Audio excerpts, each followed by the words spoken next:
It began in May, and every month after that, whenever the moon was full, it happened again.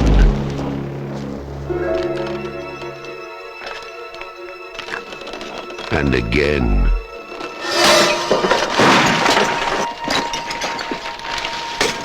What was that? It's over there. Don't point that at me. Nobody knew who or what was responsible. Come on. They only knew it had to be stopped. Now, from the master of mystery and suspense, Stephen King's Silver Bullet.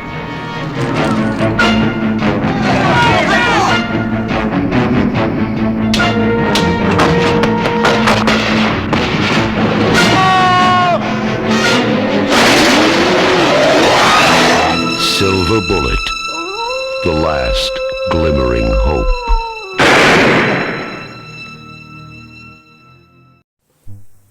Hey everyone, welcome to the Hatchet Boys. My name is P. Rich, and today I'm going to be reviewing and discussing Silver Bullet.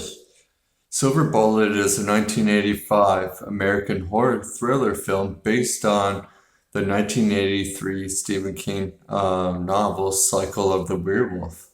It stars Gary Busey, Everett McGill, and Corey Haim, with Megan Follows, Terry O'Quinn, and Lawrence Tierney. Yeah, so Silver Bullet, oh man, this is like one of my favorite werewolf films for sure. It's really well done, I think. I love watching this movie every year around Halloween time. I always have ever since I was a little kid. So yeah, I'd say my favorite werewolf film of all time has to be American Werewolf in London. It's a classic, man. It's just, it's so well done.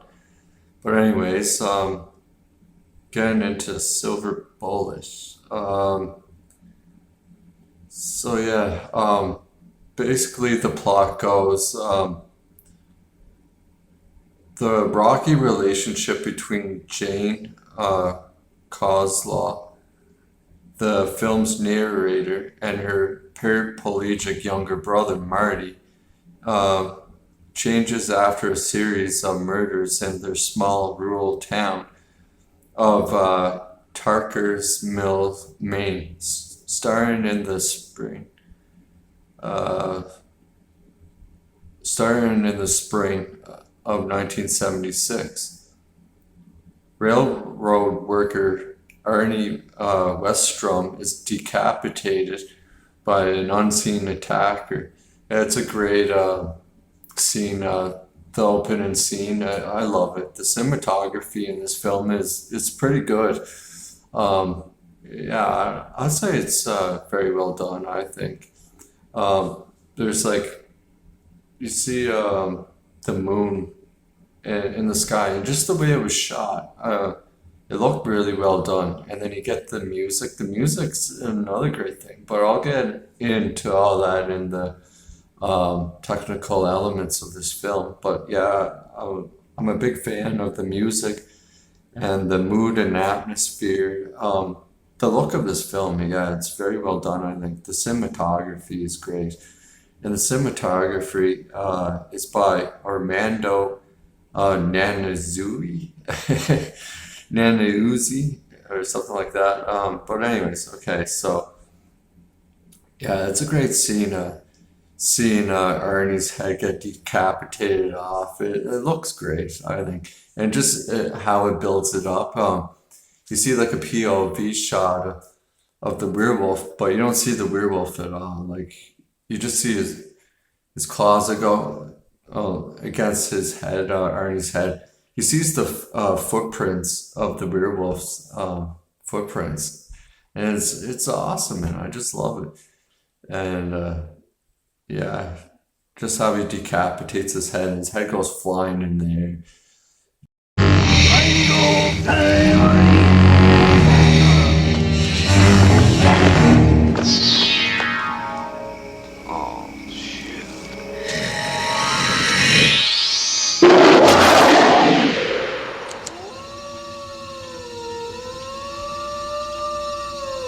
The killing had begun.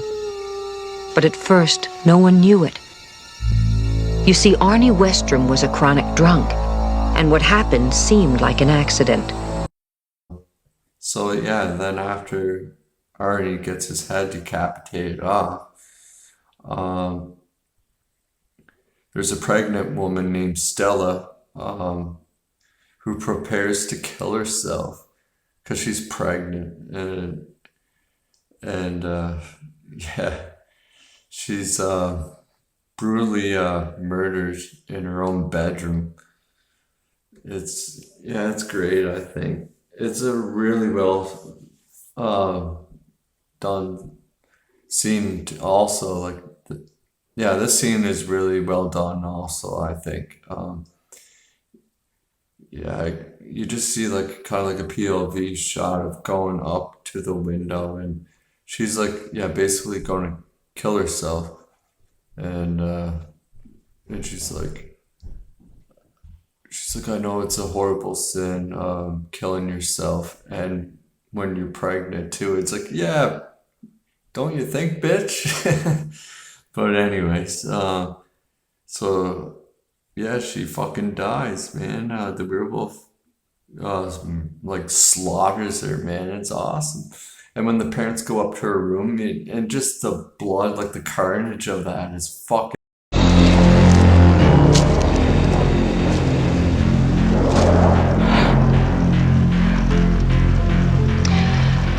Suicides go to hell, especially if they're pregnant.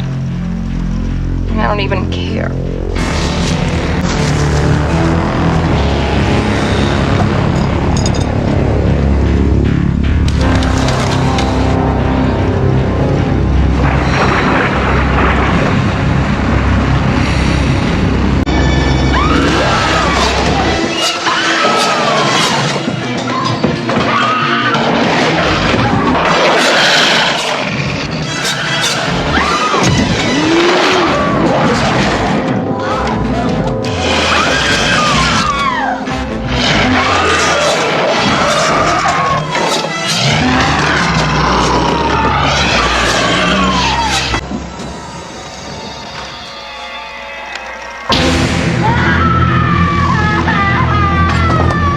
Of that is fucking awesome. I love it.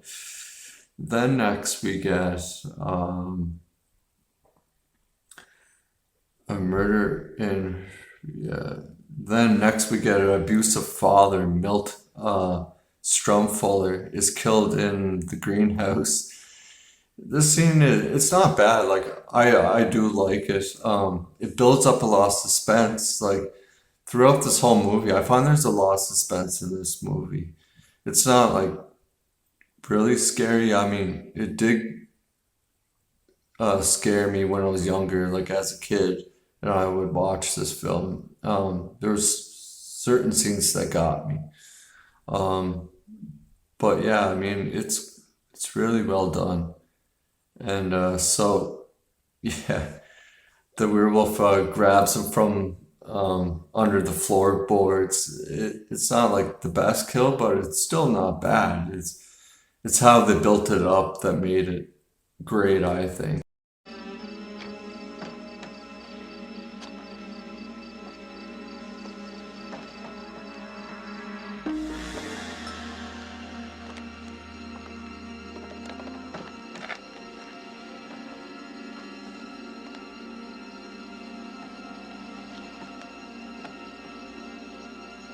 Shit.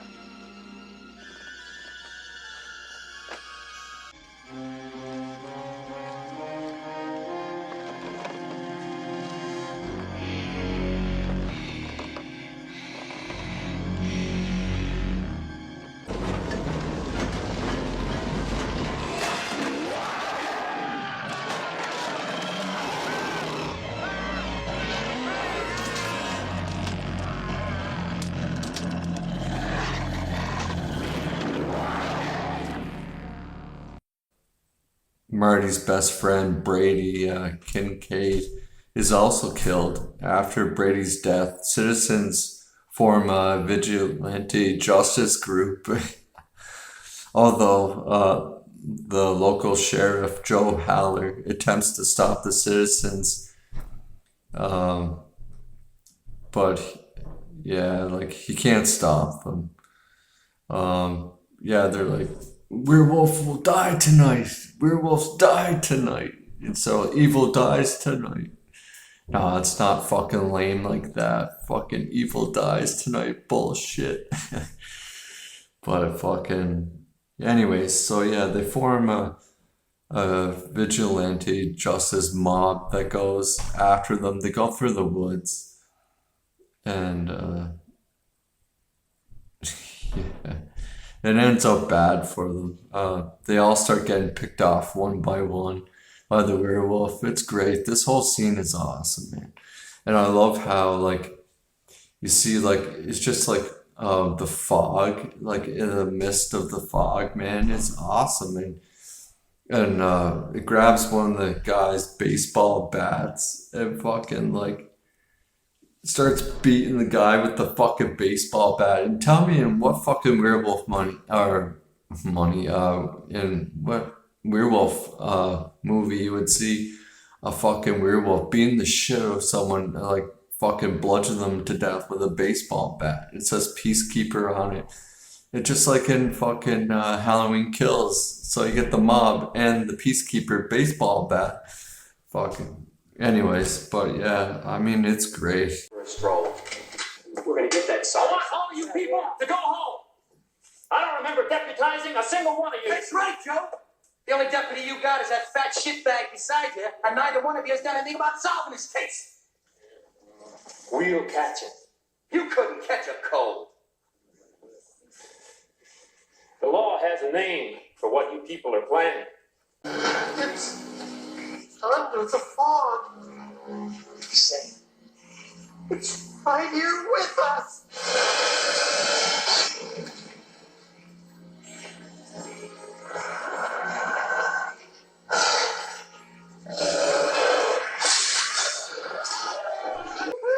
Start acting up, Andy. Real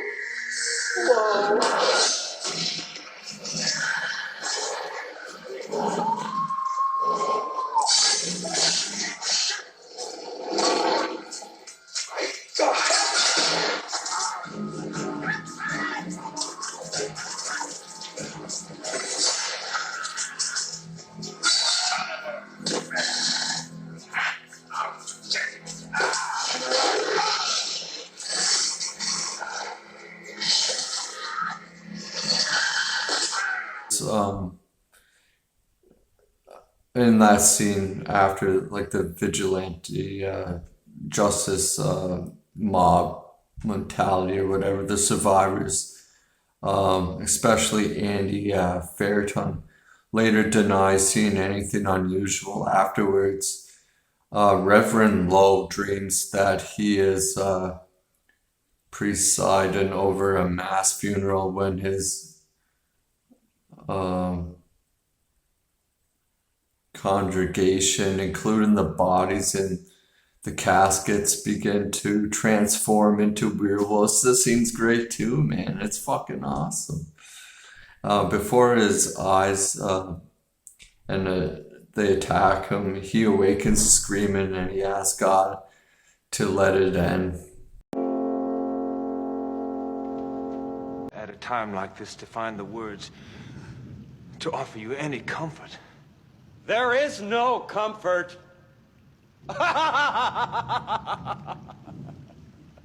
There is only private justice. That... And he was torn apart!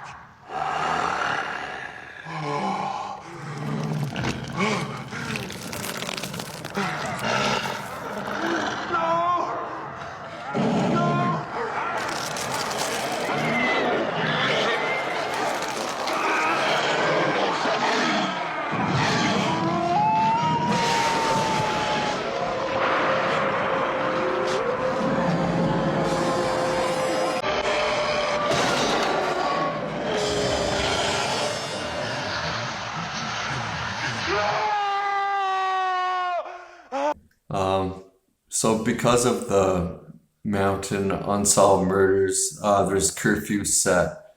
They're put into place, canceling the town's 4th of July celebration.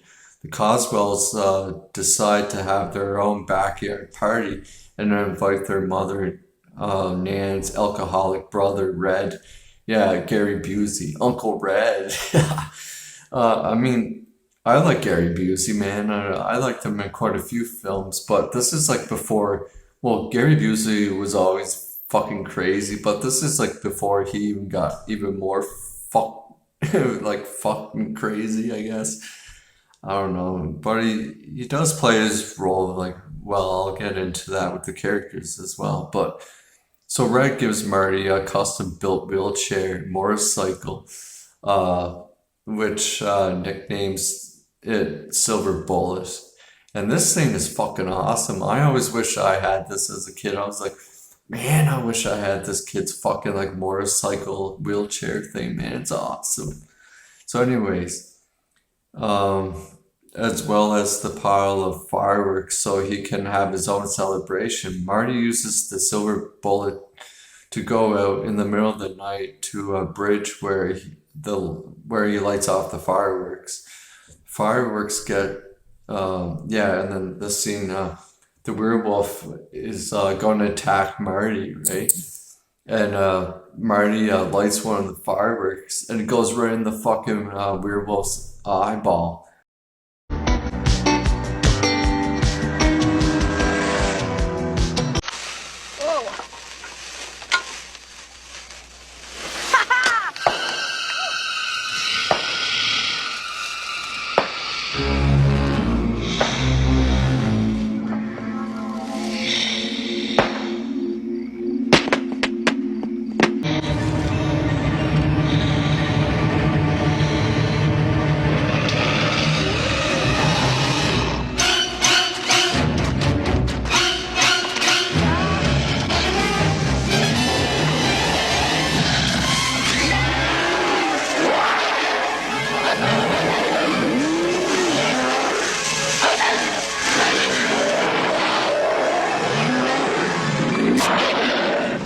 Marty escapes. So Marty enlists Jane's help to look for someone with a newly injured missing eye.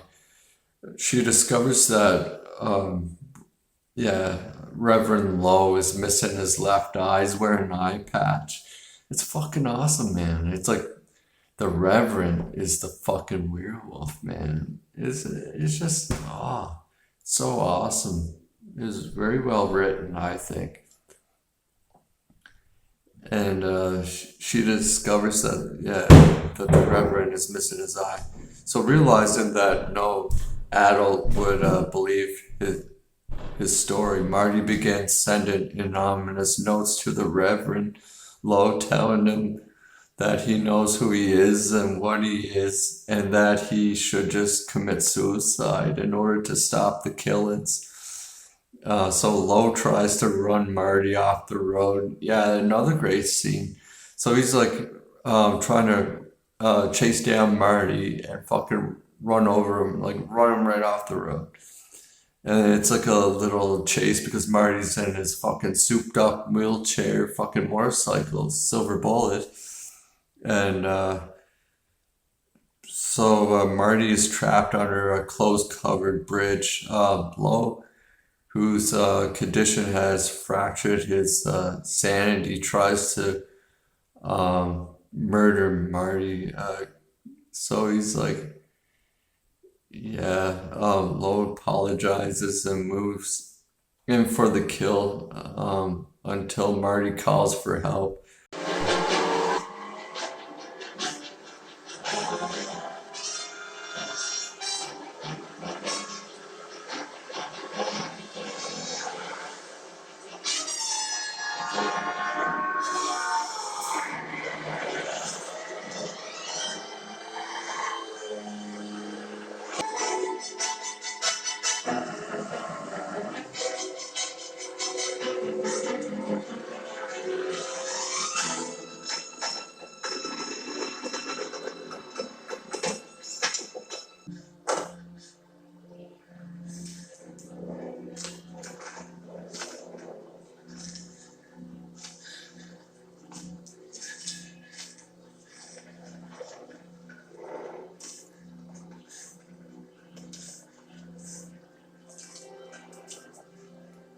the siblings managed to convince Red that Lo is connected to the murders and attempt to kill Marty.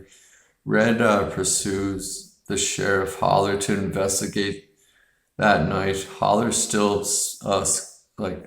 skeptical, but desperate to find the killer. So goes to Lo's house and finds Lo has locked himself in the garage to restrain himself from further killings. Before Holler can arrest him, Lo transforms and bludgeons Holler to death with a baseball bat. Yeah, he kills him with the bat again. It's awesome. So knowing the werewolf is coming for them next, Marty and Jane convince Red to take Jane's silver cross and Marty's silver medallion to the gunsmith, who melts them down into silver bullet. It's awesome, man. So on the night of the full moon, they wait for the werewolf, who cuts the power to the house and smashes it away inside. Yeah. He smashes his way inside. It's great. Red's like, he's not coming. There's no werewolf. And fucking, as soon as he says that, the power goes out, and he has a silver bullet in his hand, like he's holding on to it. He almost drops it. The fucking werewolf busts inside, man. It's such a great scene. This ending is fucking awesome. So he like panics, but he puts like the bullet in the gun. So attacking Red, the bullet is nearly lost, and but Marty is able to retrieve it and shoots the werewolf in the right eye. The corpse turns back into Lo before dying. As the trio recover, Marty and Jane say they love each other and embrace, and Jane narrates that although she hadn't always been able to say it, she was able to say it from then on. Morning, and it's not coming. The moon's not down yet. Well, it's damn near down. I'm going to sit up the rest of the night with a stupid gun in my lap because I promised I'd do that. But you're going to bed, and so are you. What happens if I say no? Then I'm going to kick your ass.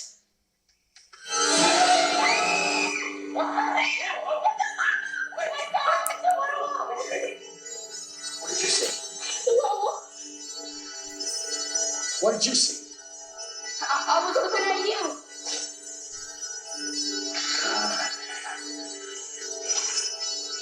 So why don't you just go upstairs?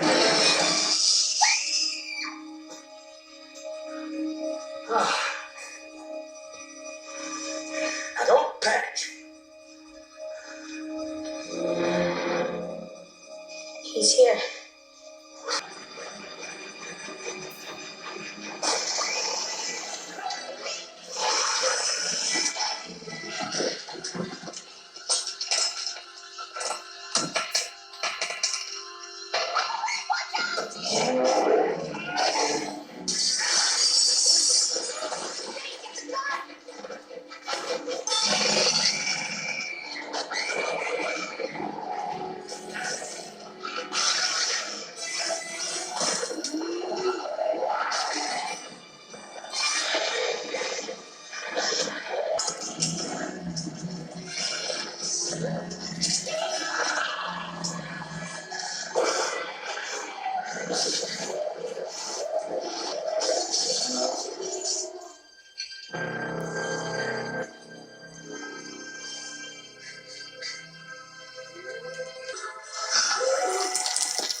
Then on.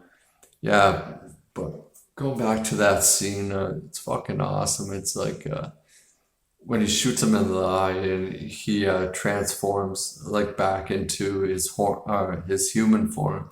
It looked great, man. Even the look of this werewolf isn't too bad. Like, yeah, it looks kind of a little off in some parts to me, but I mean, overall, like I like the look of the werewolf. I think he looked fine to me. Um, but yeah, that was a great scene when he transforms from the werewolf back into his human form, and then is a jump scare. Like he comes back for one last scare. Yeah, I love this fucking movie, man. It's great. So my first impression of this film, yeah, I always loved it, man. I thought this movie was great.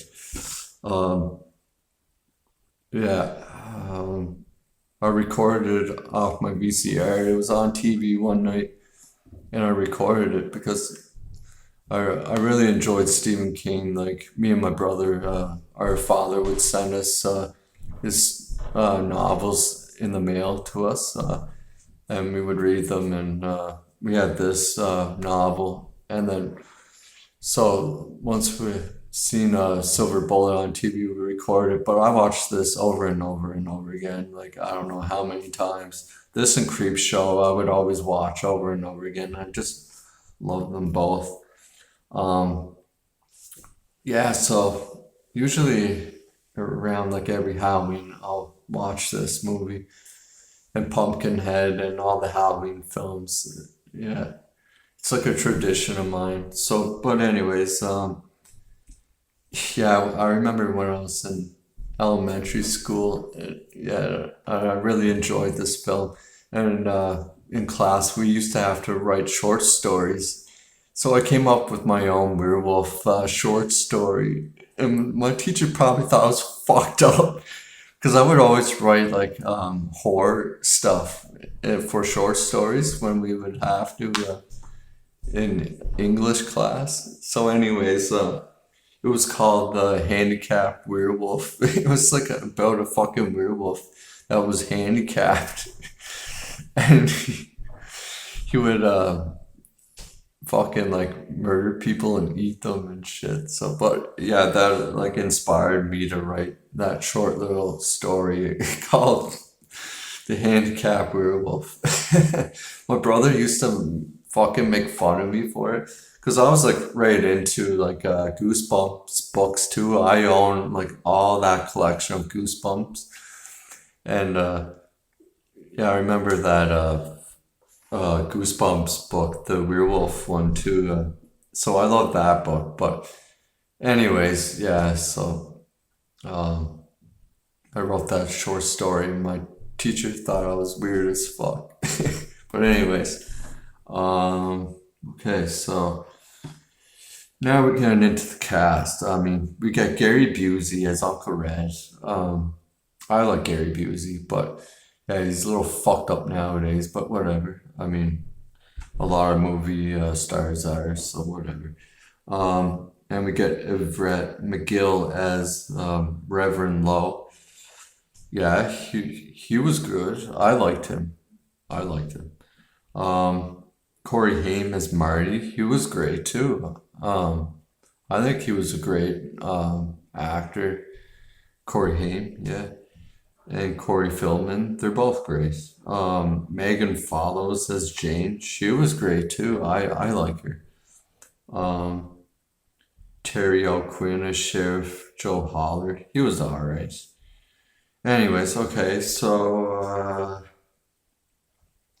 yeah, I think these characters are really well done. I like them, and the actors are great. Yeah, Gary Busey, when he's like the character development in this film is well done, I think. With Jane, Megan Follows, yeah, she was great. With Marty, like how they didn't really see eye to eye as brother and sister at first. But like Corey Haim would always pull pranks on her, and she would always get so pissed off at him. like that's like what brothers and sisters do though. Like I was always like that towards my like younger sister.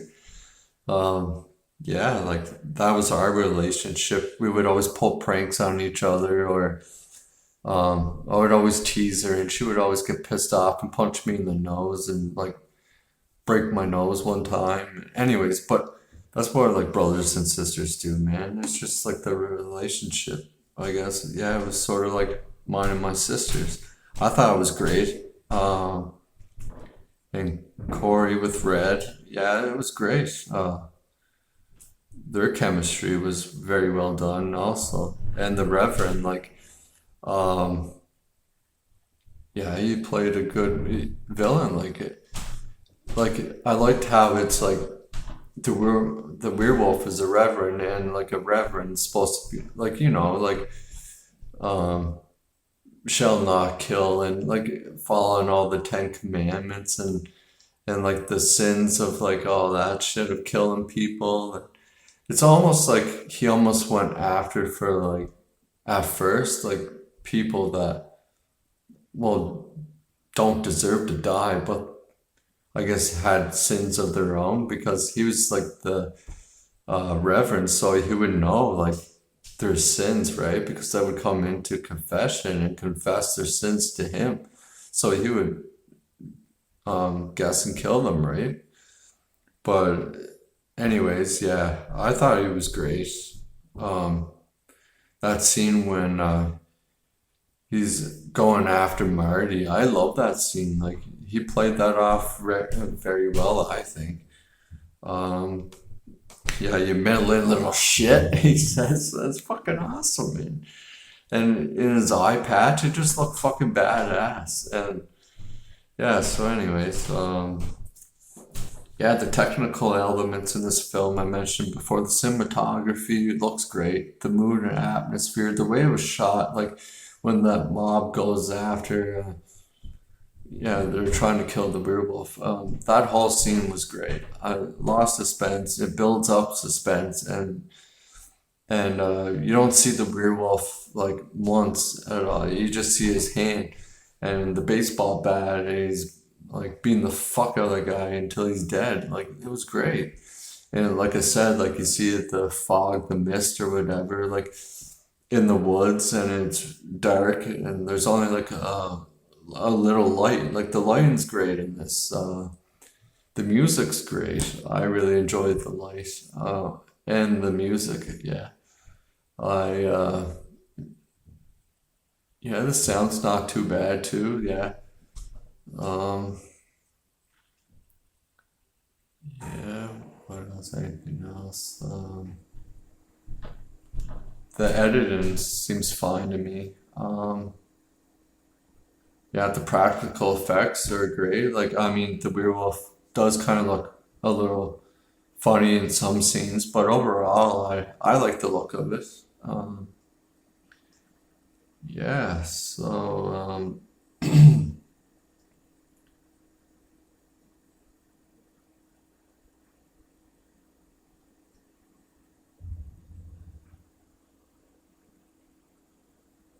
so yeah, Stephen King asked for the werewolf to be plain and hard to see, in contrast to the Hulk and monsters seen in other werewolf films and books in the early to mid 1980s, with the end result being a creature which looked more like a black bear. Yeah, it does look like more like a bear, yeah. So yeah, Stephen King wanted the werewolf to look more like a bear than a werewolf. So I guess that's why it kind of looks a little funny in some scenes, you know what I mean? Than anything else, and did not really have any identifying characteristics. After seeing Carlo Rambardi's design, per Kane's request, producer Dino De Laurentiis was very unhappy and demanded a change, which both Kane and Rambaldi refused. Eventually, pre-production fell behind schedule, and director Don Corsaria.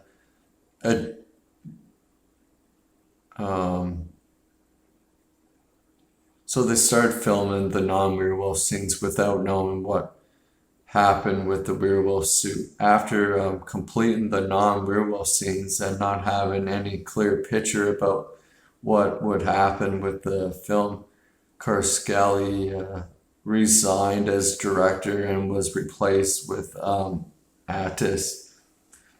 So when pursued to either cancel the film or accept the design, Delarenthis related and allowed film to continue with Rambaldi's werewolf suit. A modern dance actor was hired to perform the stunts inside the suit, but Delarenthis was also unhappy with the performance and demanded a change. As a result, Everett McGill, who played Reverend Lester Lowe in human form, wound up acting out most of the scenes in the werewolf suit and was credited with the dual role. It's pretty cool. So yeah, the overall success of this film, the budget was $7 million estimated. So yeah, it grossed in US and Canada $12,361,866. Opening weekend, US Canada, it made $4,013,563. Gross worldwide, $12,361,866. Pretty good off $7 million budget. Not bad. Pretty good. Yeah, so do I recommend this movie? Yeah, fucking right I do. It is, man. It's a great werewolf film, and it's awesome. Yeah, I really enjoy it.